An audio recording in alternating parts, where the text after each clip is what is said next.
never been there. And you know every inch of it.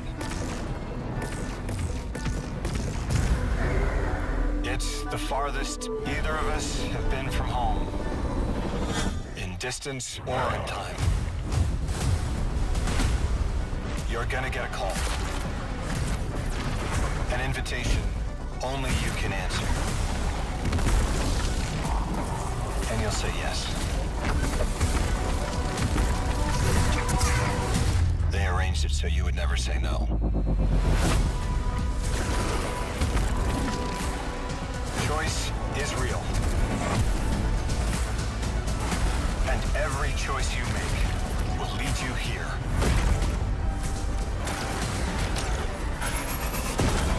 To who you're supposed to be.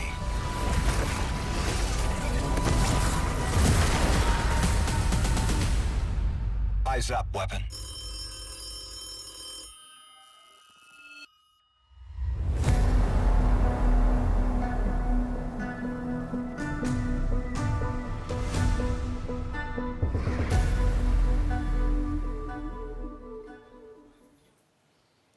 Awesome. Hello, welcome to Bungie. Welcome back for our second live stream for The Edge of Fate. What you just saw was our launch trailer. We are 14 days away from launch. 2 weeks. Pretty insane. Today we're going to be talking about what activities are on Kepler. What can you expect from world tiers as you're going through for replayability? And to introduce that, we actually have a wonderful human being on the couch next to me.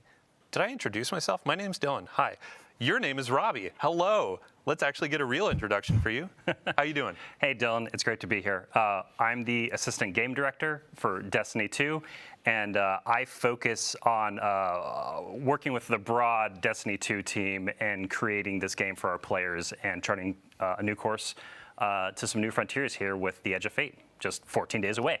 It's crazy. Right? It's awesome. Yeah. I keep telling folks on the team, it's like, we got 14 days, and they're like, wait, huh? It's already here? So today we're going to be looking at Kepler. Can you give us a quick overview? What are we going to be looking at? Yeah, so we're going to be looking at some of the free roam experience on Kepler, and we're also going to be taking a sneak peek at the end of one of our campaign missions that is replayable in the post game after you complete the campaign of the Kepler experience.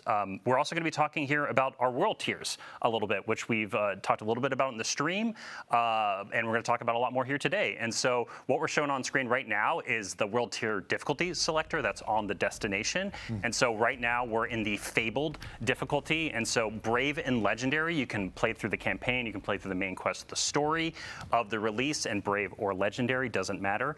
But after you do that, you're going to unlock Fabled and Mythic difficulties. Now, the difference here, though, is with these difficulties, power is fully enabled. And so that means when you step out of either Brave or Legendary, you're going to probably be able to do Fabled. Most people will be able to do Fabled. Some people might need a fire team, but if you want to play Mythic, you're really going to have to climb power, and the difficulty really escalates, and then the gear gets better. And so if you're hunting for that, that tier 2+, 3, 4 loot, right, you're going to be needing to play and Fabled Mythic to find those higher tier loot. Yeah, let's get some combat going. Really quick, what is the state of our fire team? You were mentioning we're in Fabled, so this is going to be after they've already done their first playthrough. Yeah, so this fire team has played through the Legendary campaign. Right now, they are inside of the Gorge, which is one of our 4 major regions of Kepler, and they are in free roam right now, and they are going through one of our free roam encounters. And so the other thing I should call out here is within these free roam encounters, there are reasons to basically go back through the destination using your new abilities in new ways. And so, sorry, can you ask me that question one more time? Like, I feel like I answered it, but then I segued into something else. I said, what state is our fire team in? Oh, post-campaign. Yeah. We're post-campaign. Sorry, thank you. Yeah, we're hunting higher tier loot and gear here on the destination, and they're also doing some of our post-game quests. So both Fabled and Mythic have their very own quest associated with them as part of the post-game. That are one part of like completing the Triumphant Seal to earn some exclusive cosmetics and emblems, but also these world quests unlock some additional loot in the game as well. So specifically the Mythic quest that's associated with that world tier unlocks a variant armor set for the Kepler armor. So as you're playing through the campaign and throughout the experience, there's a 2 and 4 set piece bonus on the Kepler armor set. Once you complete that mythic world tier quest, you unlock a variant of that has a different set bonus and a unique shader on it as well. Awesome. Yeah, and for folks that you didn't tune in last week or you haven't heard about gear tiers, set bonuses, we have a full blog article that went live last week. Go ahead, visit that, check it out.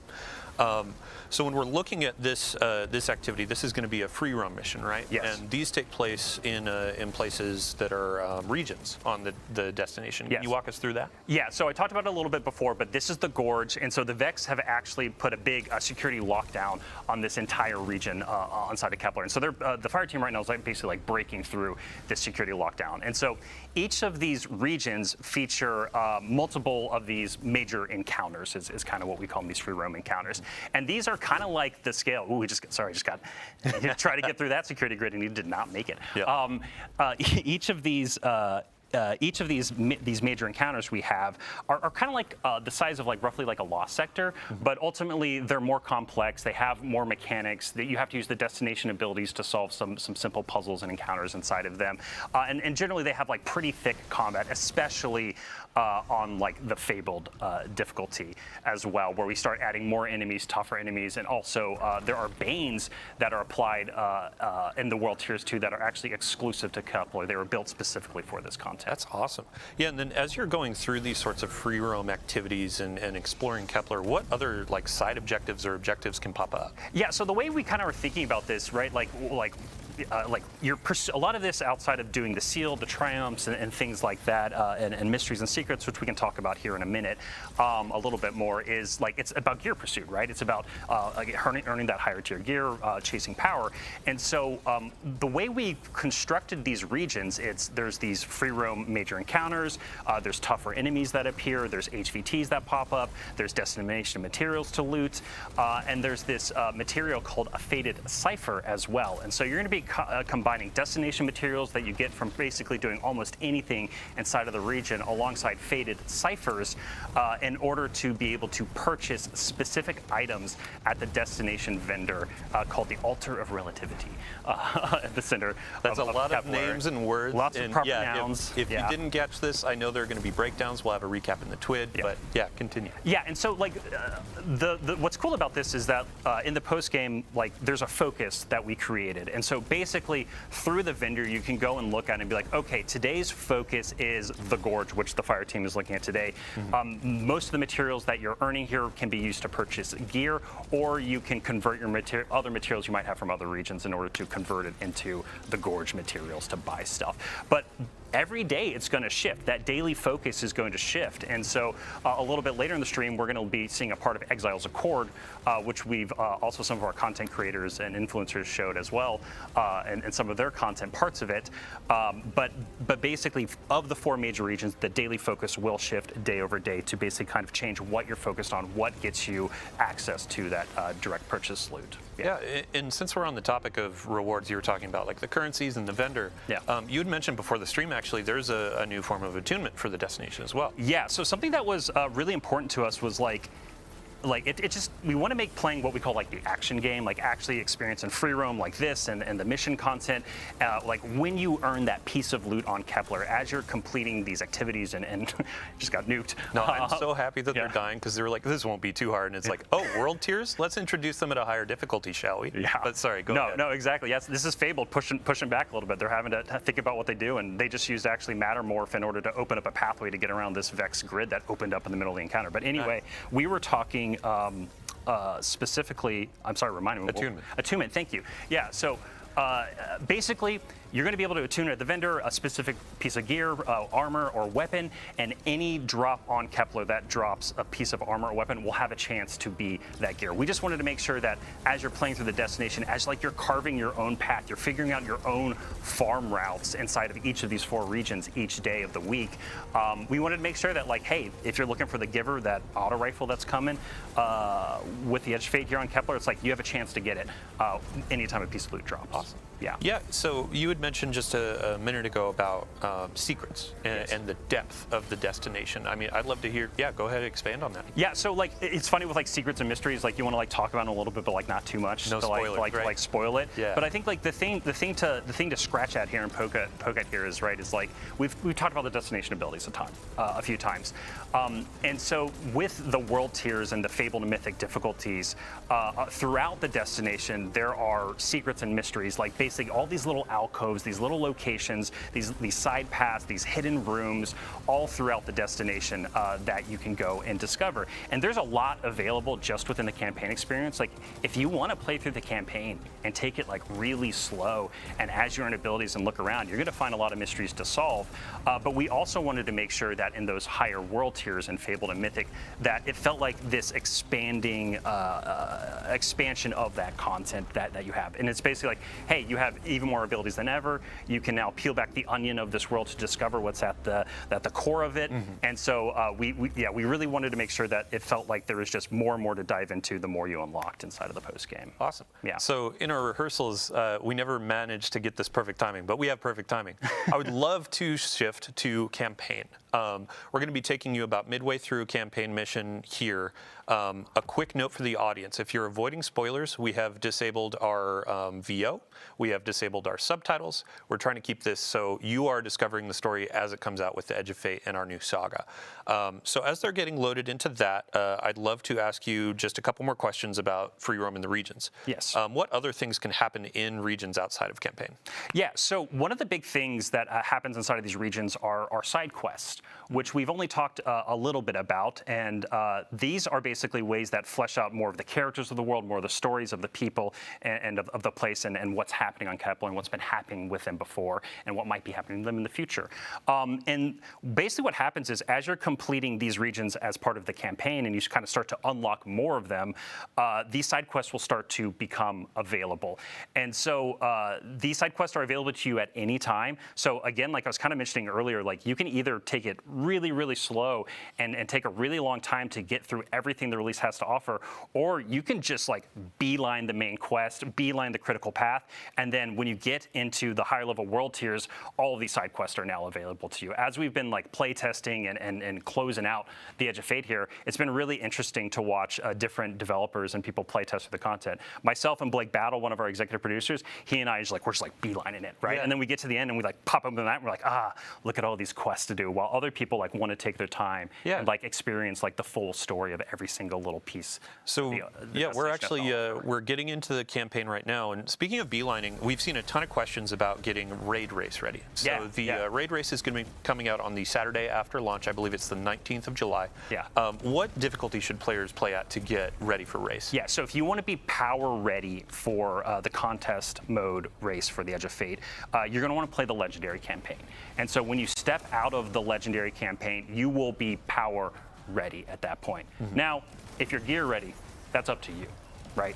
It's like how far you want to go down that rabbit hole. And that dovetails into like replayability for the story missions and the campaign missions and how that bakes into world tiers. Yes, right? Getting that higher tier loot. Yeah. So when something that was like really important to us when we were thinking about replayability and what like aspiration means within an expansion, we really wanted to change some of the formula. Like we wanted to take some of the formula that we think works well, but also change other pieces of it. And one of the really big goals for us was just giving you more reasons and just easier ways to play some of the best content we built. This campaign mission is at the end of the Exiles Accord region.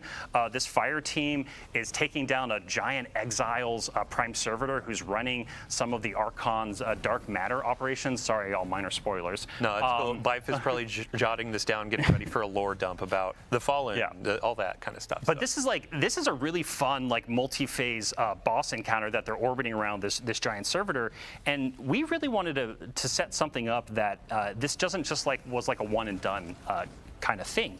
And so things we've kind of done before that we're going back to that we think work well, there's going to be multiple weekly missions that you can play that are larger missions. So we have a capstone mission for each of our regions. We also have some bookends at the beginning and end of the release that the overall length of them and complexity, they are very similar to legendary campaign experiences from the past.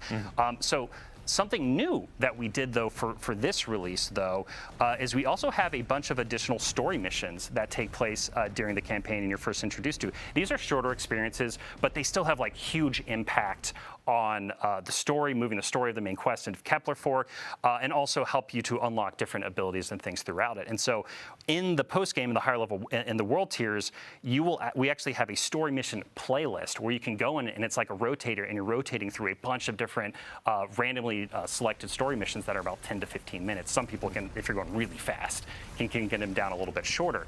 And those missions are actually one of the best sources of those faded ciphers that I was talking about earlier. And so the other thing I mentioned earlier too is we have specific quests for both Fabled and Mythic, and these quests are going to take you through some of the big campaign missions, again, to experience them with new modifiers, because we're curating modifiers and banes and things like that every single week on the destination to have a little bit more of a curated experience, but then also those quests introduce some new encounters as well. And so, sorry, I'm going a little all over the place. I mean, some of this, there's just so much information, so much to talk about. But the thing, again, I want to drive home here is we wanted to give you really strong incentives to go in and play the free roam experience, to extract materials, to play our story mission playlist. It's called the Time Latch mission playlist, to earn faded ciphers, but then also to have reasons to go in and replay some of our biggest campaign missions again through the weekly missions playlist, kind of like the heroic stuff we've had in the past. And on the stream last week, we talked about how as you're unlocking the destination abilities, you carry those forward after the post game, so you can go in and replay and then have some of these things available, right? Yeah, that's a really good note, and thank you for hitting on that.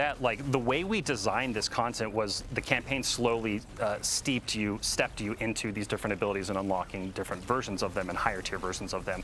When you're in the post-game experience, we intentionally designed puzzles and encounter mechanics and things, and even in this boss encounter, there's multiple times that they've had to use Matter Spark to get into the vents and stuff below this area and pop up through the world. And through the campaign, you would actually have to go and find a Matter Spark pad to activate that. And that's actually kind of part of the puzzle. It's teaching you to kind of look at the world and think about the world in a different way that is intentional.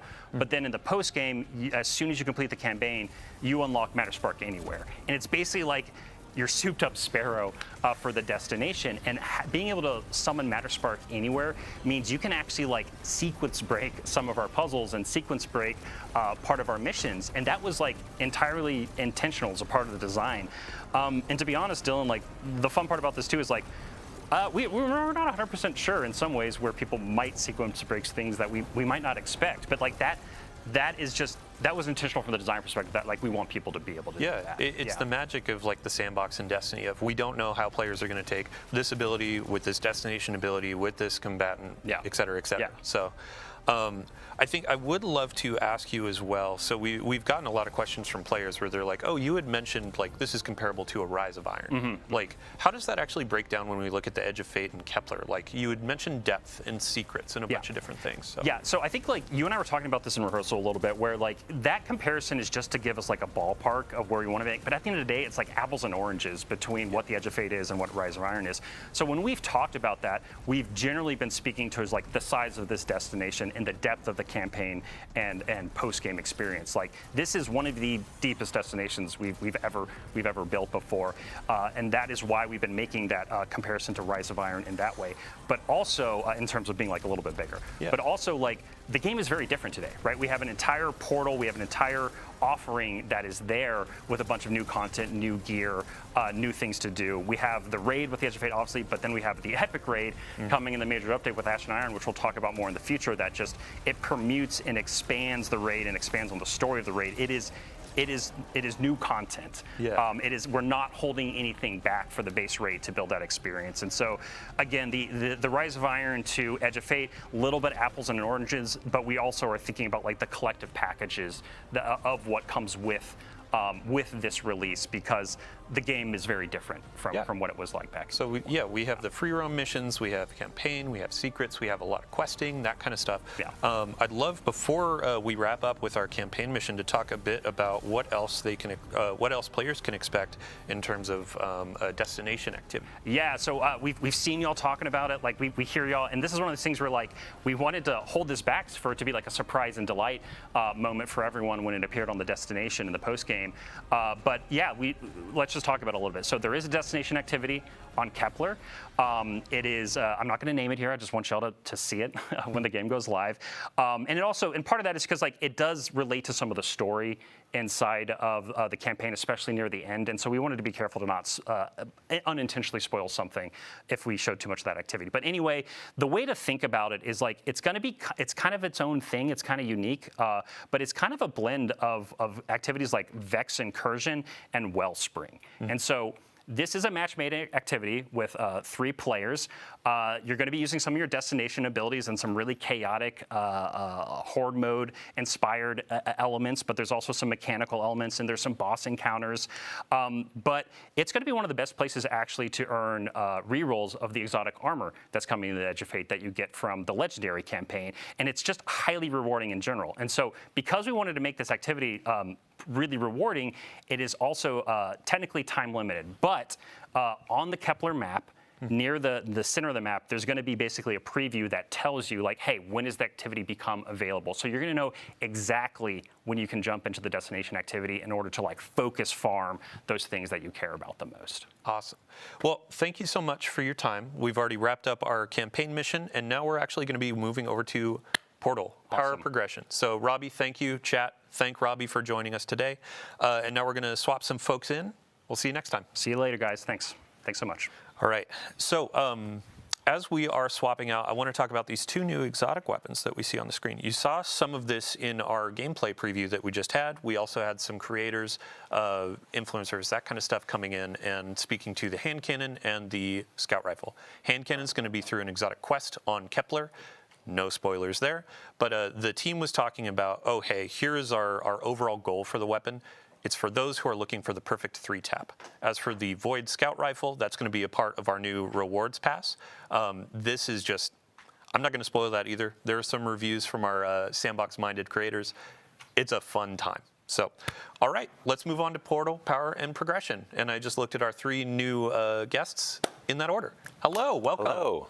Thanks for having us. Yeah, a couple of you are new, but we'll start with you, Ben. How you doing? I'm doing great, Dylan. How are you doing? I'm doing well. For those who didn't see you on our reveal stream or previous Vidocs, can you give a quick overview? Who are you, what you do? Yeah, I am Ben Womack. I am the core game creative director. I am the one like helping all the teams that are making the core experience and all the components in the portal and in Edge of Fate as well, like worked well together and like pushed the game forward into like this great new foundation. I'm really excited to talk about it. Awesome. Yeah, thanks for joining us today. Yeah. Next on the couch, brand new to our chair. You've never been on anything, so first time you are meeting the community. Everyone in chat, say hello. Nutty, welcome. Hi, I'm Nutty. I'm one of our sandbox ability designers. That pretty much means that I work with Vivian and Eric, who were here last week, to develop anything that the player is doing outside of armor, weapons, and combatants. So today I'm going to talk about all the modifiers and additional banes that we've been working on. Awesome. Last but not least, we got Alan Blaine. How you doing? Hey, great. How you doing, Dylan? Oh, you asked me how I am? Thank you so much. Really quick introduction for everybody out there watching. Who are you? What do you do? Sure. Hi, I'm Alan. I'm a principal designer, and for the last year, I've been leading the team that's been taking all the cool banes and modifiers Nutty's team is working on and combining them in a UI with all the activities from the activities team, both new and returning activities, making sure that you get good score while you're playing those activities, and then that score turns into loot with cool seasonal power and gear tiers and all the great stuff that you're looking for. Stellar. So we have some content on screen. This is what players are going to see when they sign in on day 1, and this is our introduction to the portal. Ben, I would love to get just a quick overview for those who may have missed that reveal stream. Like, what is this space? What are we aiming for? Yeah, so the portal is very exciting. We had this vision of making a new front page for the game, for Destiny 2. And so we really want to make as much as we could available, like just in a couple clicks, and not having to dig down to find the content that is new or featured, or like you're being like your friends are playing, or something like convenient that you really want to like go to a lot. Like we have a button for the tower that's right there, fastest you can get into. We also have Edge of Fate in the upper corner, of course, which is like the new expansion for the launch right here. We have this huge like quick launch panel in the lower right that is rotating between new activities, like probably the fastest you can play Destiny ever, aside from right when you like start for the very first like new character. It's going to let you just like hit and play something right away with like no delay. And then we have actually a very like nested depth there with all the ops categories on the left, which are all the different kinds of things you can play in the portal that are hooking to all the new systems that Alan and Nutty have been talking about. Awesome. Yeah, really quick, I'd love to go just line by line for Solo, Fireteam, Pinnacle, and Crucible Ops. Give them an introduction. Yeah. So Solo Ops is like a new thing that we're doing in the Edge of Fate launch and for the core game. These have activities that are designed to be played by solo players. They're only one-person fire teams, and they're intended to be content that if you just like have a few minutes, like 10, 15 minutes to play Destiny, and you want to go on and like feel satisfied about your time, get some great loot, you're going to go to Solo Ops and like have that opportunity. It's going to be like a really great, concise like experience. We're also like if you don't want to have like the think about having a fire team for some content as well, you can be assured that this stuff is designed to be played by one player. And so it's like, it's going to have challenges, going to have difficulty and modifiers and such you can customize and really great loot to get. But it's a challenge for you, individual. And I think that's really exciting, like alternative to some stuff in the past. It felt like I want to play, but I don't have any friends, or I'm trying to find someone I have a lot of time, and we have another like niche for people to fill if they're in the mood. Yeah, awesome. And then next up we have Fireteam Ops. Yes, Fireteam Ops. So, like, just talking about fire teams, like, quintessential Destiny is playing with 2 other players, a fire team of 3, right? And so we have all of the activities in Fireteam Ops are a 3-player fire team. We have, like, classic strikes in there. We have like missions from past expansions, like in Europa, like the Empire hunts. We also have like onslaughts are in here. We actually scroll down and more. There it is, the coil. So past seasonal activities coming back and like integrating with all the systems we've been talking about that we're going to talk more about, so that they're like available for you to get new loot in, to work on your power climb, to basically just like have a great time in whichever way you want to. Awesome. Yeah, I mean, since we're already in the screen, let's go ahead and get our fire team set up with our activity. What are we playing today, Nutty? We were going to do the Dark Priestess Empire hunt. Awesome. So here, I'm actually going to pass the mic over to you and Alan. Let's get some bans, some modifiers, all that kind of stuff set up. Really quick, can you introduce each of these sections for the different modifiers, and then we'll go and kind of pick and choose what we want? For sure. So we're starting at a master activity, and this is 300 combatant power. The first row there that has all the selectable icons that you can change are challenge modifiers. These are things that will increase the combatant power and add some additional difficulty to it. The first one is our Banes. So here you decide what Banes are going to show up, and we paired all of them as like 2 combos that either work well together or at least interesting. Today we'll do Threaded and Caltrops. So Threaded is where as you damage the combatant, it will spawn threadlings, and when it dies, it will throw out a few more threadlings at the same time. And Caltrops is a void area that gets spawned near you, like between you and the combatant, and then when it dies, it throws out another one. So something to make it so you either need to get up in the air or keep going through. So starting with retaliation. Yeah. If I die, you're coming with me, pretty much. All right, next up, what do we got? Yeah, let's do subtle foes. So this just makes it so that when some of the enemies are far away from you, they will be invisible, and that helps them get into close range, or if you are using a long-range loadout, you won't be able to deal with them as much, so you might want to bring some close range. And they're like very invisible. Not like, not like a little bit of player stealth, but just like you don't see them. Yeah, you really have to like pay attention to see them from long range. What else do you want to do? Yeah, let's do glass cannon.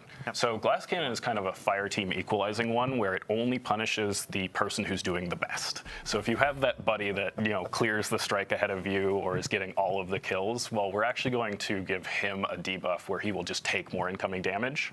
And if you are a little bit closer with your friends, then that's actually a catch-up opportunity where maybe you take over the kill lead and now you're the one suffering a little bit and kind of a fun. So if I'm playing through this activity and I'm stealing all of your kills, I'm putting a bit of a debuff on myself. Right. Taking one for the team. Yeah, true. And maybe I'm letting you finish a few of those. Yep. All right. What else? Let's do one more. Chill touch. Yeah, so we were talking about getting the enemies into melee. So this will make it if they hit you in melee, you will suffer a stasis debuff and slow down. Awesome. And that pushes the power all the way up to 360. And those things are also increasing the potential score that you can receive from this, and the score is what drives the reward. Right. So you see right here when we picked Chill Touch, the gear tier you're going to earn went from tier 2 to tier 3 for this activity. So it's really important to pay attention to what you're earning. Yeah. So you know what you're going to be getting if you achieve that score at the end. Yeah. Yeah, and this is we've talked about this last week on stream about approachability and making it easier for players to understand as they're getting in. So a lot of UI treatment. Shout out to our teams that have been doing this to show you combatant power and all that kind of stuff. So yeah, tons of love and passion went into that. Seriously. Yeah. So let's look at player stakes. Oh, do you want to take this? Oh yeah. So player stakes are the next category down, and they're more about the player's interface with the game itself. So things like locked loadout. We have no HUD is an ability that we added here, so you can play with no HUD for a little extra score bonus. And these are things that are really sort of letting you sort of tie one arm behind your back while you're playing. It's not making the combatants more powerful. It's changing how you're playing the game. You can start with no ammo. You can start with locked loadout. We'll be putting some more player stakes in Ash and Iron. Yeah.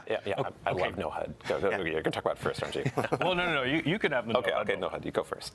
I just wanted to have us move on to the next bit because we've talked about tying one hand behind your back. Let's talk about no HUD later. Go ahead. Okay. But in the next bit, this is what you get to do with your other hand. So here are the things that benefit you. Let's try Livewire. This one is one of my favorite. It's a combination of the sprint for amplified that you had in the Nether, along with inherent AC/DC feedback fence. So we buffed up the enemy's melee capability that hopefully they'll get up and punch you. Well, now if they do, we're just going to shock them with lightning. So I'm kind of balancing out that additional challenge that we added and a different benefit that will kind of counter that and make it so it's actually a little bit easier for me. Yeah. What else can we do? Healing finishers are great. Just another way to get back health, or if you go in for that finisher and take damage on the way, that you'll be able to fill back up. And let's do one more. And sure, hypercritical is pretty fun. This one is actually a little bit tough because it makes it so that the enemies will take less non-precision damage, but more precision damage. So as long as you're hitting your shots, it's easier.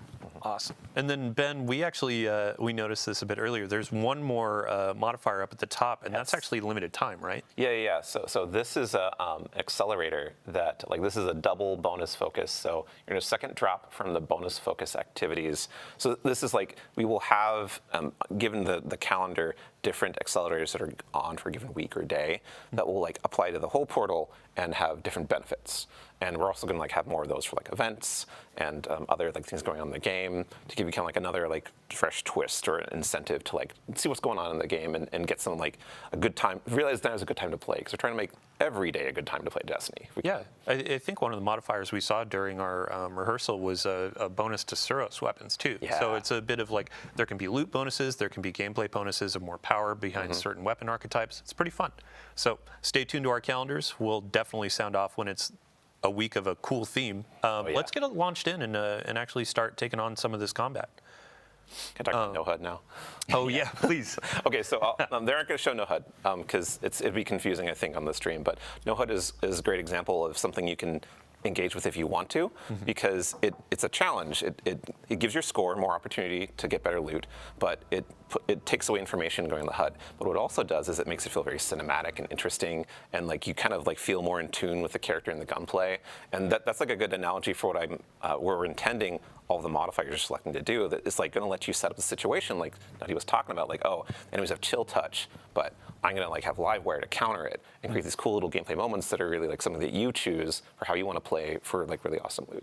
Yeah, and Alan, when we were talking through some of these modifiers, like we've taken an inspiration from a ton of different places. Yep. Like No HUD in particular, shout out to Salmon Cat. Yep. Called her out last week for all the bows we were showing off, but also No HUD. And we're hoping to get a bows only loadout modifier coming in the future too. We really do want to look at how people are playing the game, whether they're creators playing on stream or people playing at home, and really try to let them set up the challenge for themselves, how they want to do, right? Whether it be challenge modifiers, stakes, or the boons. Yeah. How often are we going to be adding more modifiers to the portal? Well, we're going to have some new modifiers coming with events. And we're going to be adding new modifiers with the mid-season update with Ash and Iron. Yeah, a major update, yeah. Yeah, I've been working on them pretty constantly along with the rest of the team. So it was like every few days that another either Bane would come online or modifier, and we'd have to go playtest that, which was a pretty big playtesting lift to try all these combinations and make sure that there aren't any rough edges when you combine some things that maybe we hadn't thought about when we were initially designing them. Yeah, I'm sure there's stuff that players will find that we won't. We're accepting that. Yep. Yeah, I mean, we have our absolutely. challenge for Esoteric or Mork or a couple of the other high-skill creators of what can you throw on to make this difficult, and can you actually complete it? Right. So it'll be fun watching those playthroughs. Ben, paired with that, how often are we going to have more activities being added to the portal? Yeah, so we want to like regularly refresh the portal on like so that, you know, there's stuff coming online like on like somewhat weekly cadence. Like we're gonna have kind of a weekly like new stuff coming online for the first few weeks, and then when events come in, they're gonna have big changes like lots of new modifiers or like portal-wide like effects. Some are going to come with activities as well, but we're also going to be every major update. We're going to have new activities that come in, and we're also going to have like shakeups of existing ops formats. And we're going to have a really cool new activity that's paired with an event at Ash and Iron launch. I'm not going to talk about right now, but I think is really fun. That's going to be an exemplar of like, hey, we're shaking things up. Here's a brand new thing, in addition to all of like the classics and Destiny like Vault that we're bringing out. Not just new activity, a new activity type that you've never played before. Yes. Yeah. Yeah, I mean, so this is all talking about like what you're going to be playing in the portal, and we're going to be moving on to power and progression. So what you're earning, which is people love loot. Nutty, thank you so much for joining us. I'd love to give you just anything else you want to say before you leave. I definitely want to shout out the rest of the Sandbox team, not just those of us that were working on additional modifiers and bans, but like that playtesting lift. We had everybody across Sandbox disciplines in all of those playtests to try and hit as much of this as possible. And I wanted to re-emphasize how impactful some of the modifiers can be. Specifically, I'm thinking back to what we were just playing in live with attrition modifier in Prophecy Week 1, because when we moved to Prophecy Week 2, my fire team had gotten so accustomed to killing enemies and having a little health pickup on the ground that we had to play that final fight completely differently and use cover way more because we couldn't just kill some enemies and run through them to fill back up.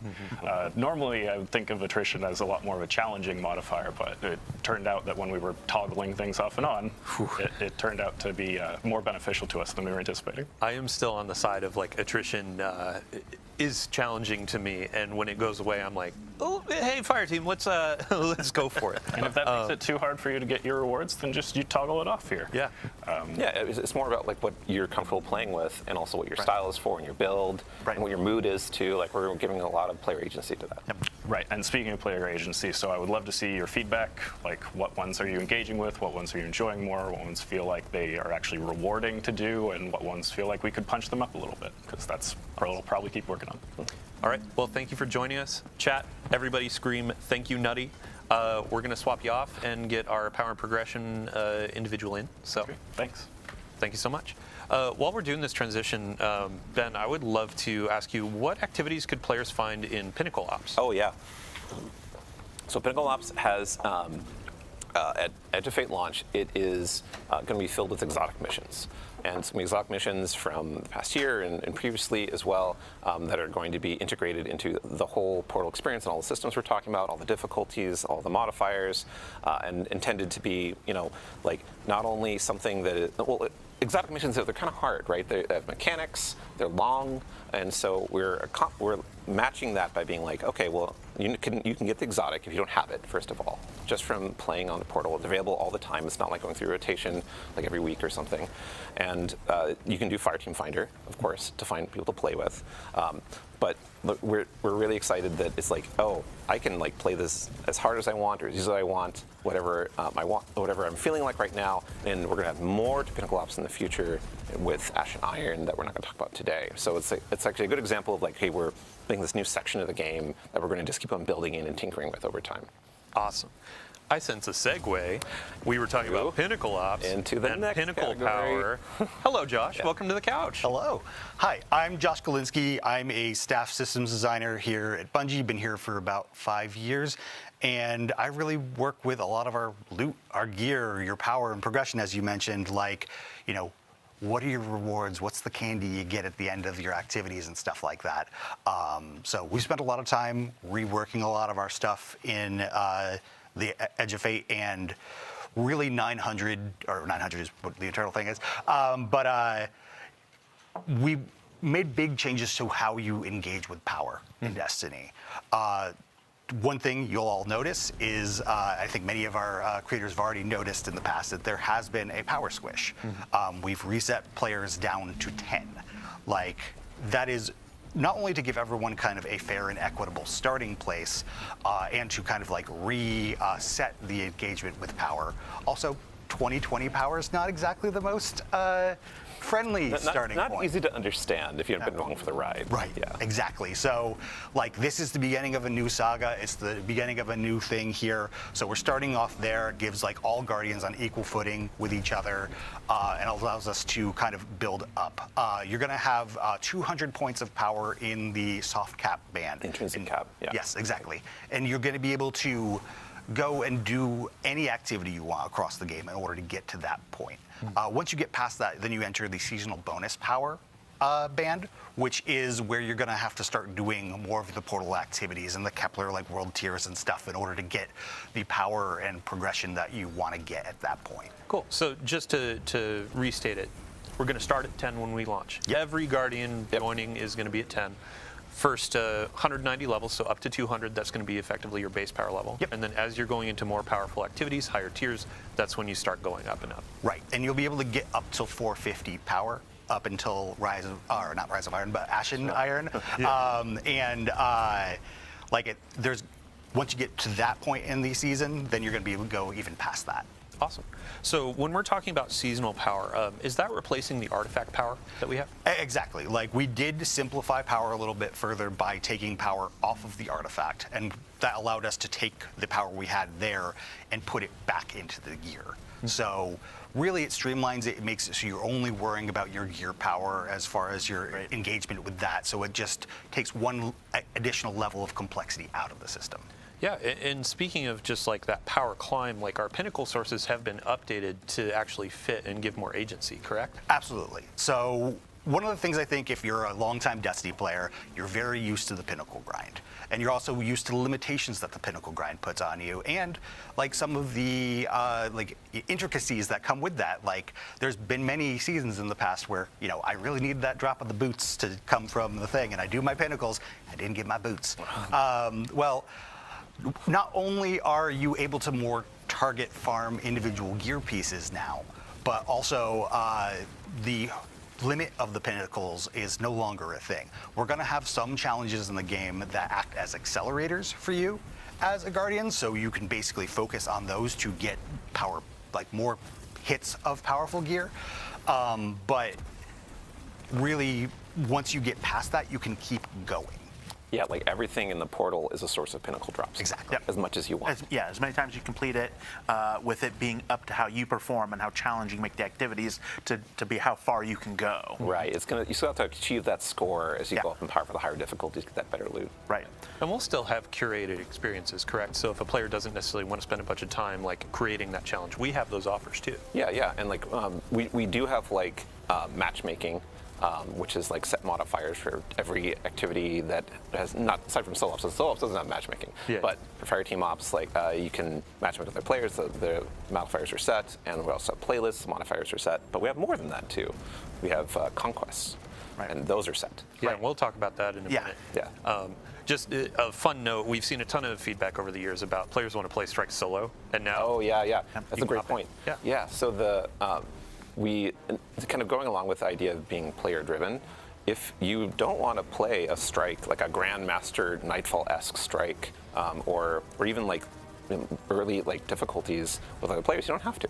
You can just play it by yourself. You can take as long as you want within the confines of like the modifiers you've chosen to complete the activity and get the loot you have. So that falls into like what is your mood? Like what is it you're feeling like playing right now? And like of these options, like what's appealing to you? Awesome.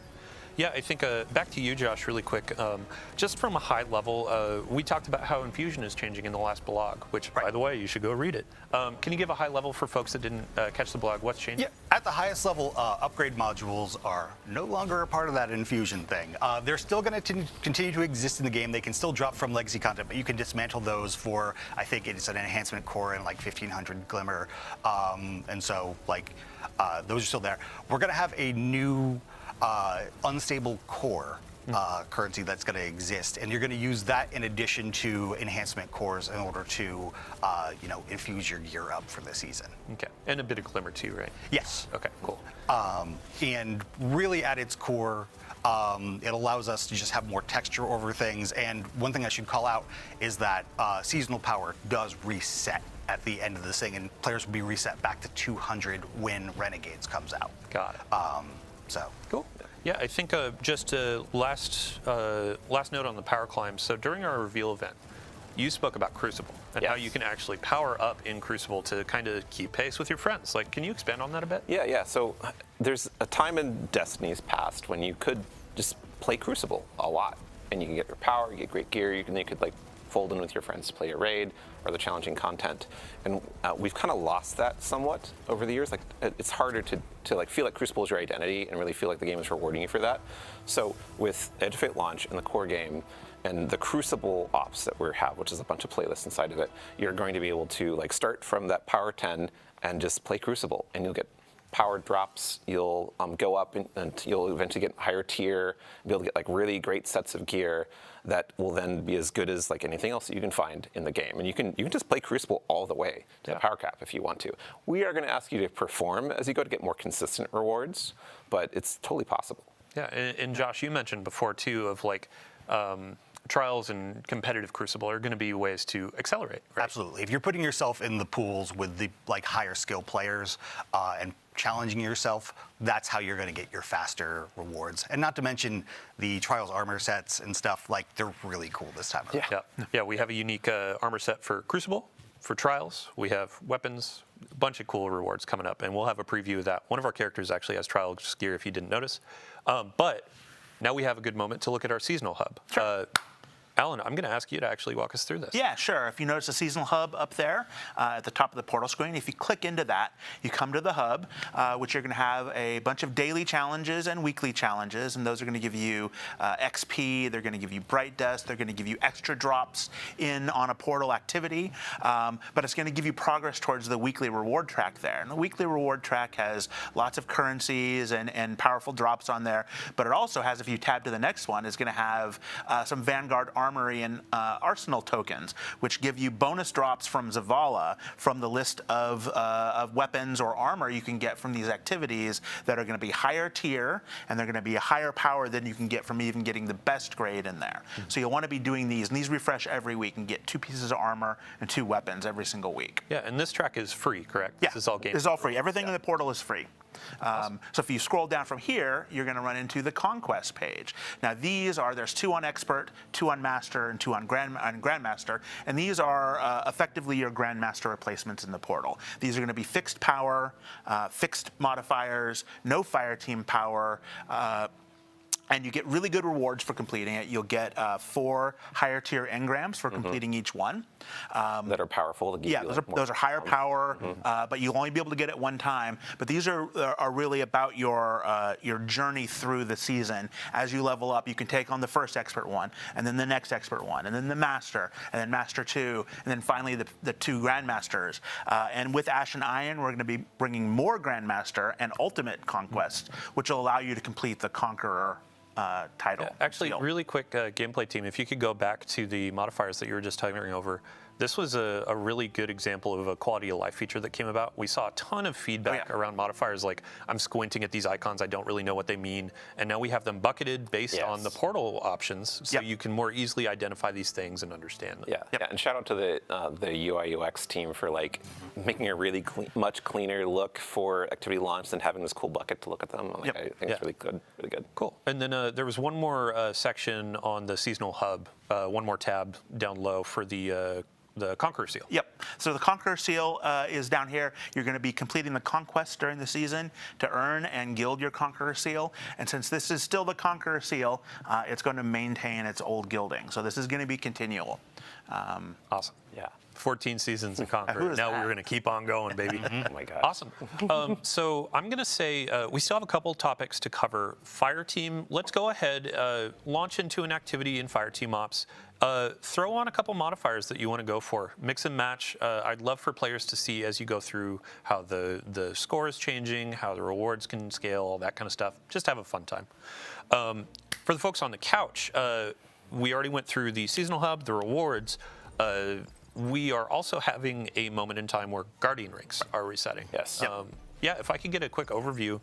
One of you, I believe, Alan. Yeah. Alan. Yeah. So we took a look. So Guardian ranks, when we launched them, the first few ranks were about learning the game, and then the upper ones were about your seasonal journey and dealing with all the different kinds of things a player might do in Destiny.